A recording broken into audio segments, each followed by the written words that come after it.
ముఖ్యమంత్రి రేవంత్ రెడ్డిపై తీవ్ర స్థాయిలో మండిపడ్డారు మాజీ మంత్రి హరీష్ రావు. కరీంనగర్ జిల్లా కొండన్నపల్లిలో పర్యటించిన ఆయన ఎండిపోయిన పంటలను పరిశీలించారు. రైతు బంధు ఇచ్చే తెలివి రేవంత్ రెడ్డికి లేదా అని ప్రశ్నించారు. కాళేశ్వరం కూలిందని చిల్లర మాటలు మాట్లాడుతున్నారని, కాళేశ్వరం వల్లే పంటలు పండుతున్నాయన్నారు హరీష్ రావు. పోలీసులు లేకుండా జనం దగ్గరకు ఎమ్మెల్యేలు మంత్రులు వెళ్లగలరా అని ప్రశ్నించారు ఆయన.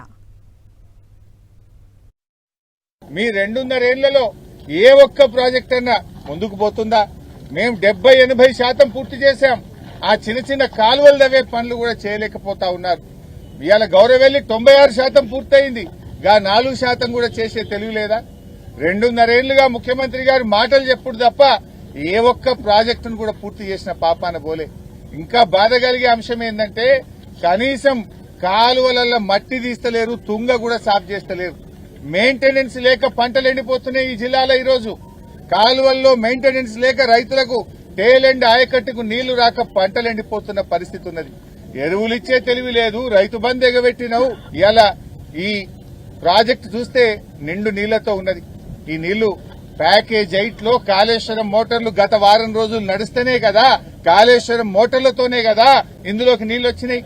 కాళేశ్వరం పోయిందనే చిల్లర మాటలు మాట్లాడుతున్నావు. మేడిగడ్డ పిల్లర్లు రిపేర్ చేసే తెలివి లేక మేడిగడ్డను అడ్డం పెట్టుకుని ఇన్ని రోజులు రాజకీయం చేస్తా ఉన్నావు. ఇవాళ మరి మిడ్ మానేర్ ద్వారా వచ్చి నడిచే మోటార్లు కాళేశ్వరం మోటార్లే, ఎల్లంపల్లి నుంచి నడిచే మోటార్లు కాళేశ్వరం మోటార్లే. వీటన్నిటినీ కాదని ఏమైనా గాల్లో తెచ్చినావా, ఆకాశంలో తెచ్చినావా? నీళ్లు ఎల్లంపల్లి నుంచి ఇలా మిడ్ మానేర్కో మల్లన్న సాగర్ కు పోతున్నాయంటే కాళేశ్వరం ద్వారా. మిడ్ మానేర్ నుంచి ఈ రోజు రంగనాయక్ సాగర్ కో కొండపోచమ్మ సాగర్ కు పోతున్నాయంటే కాళేశ్వరం ద్వారా.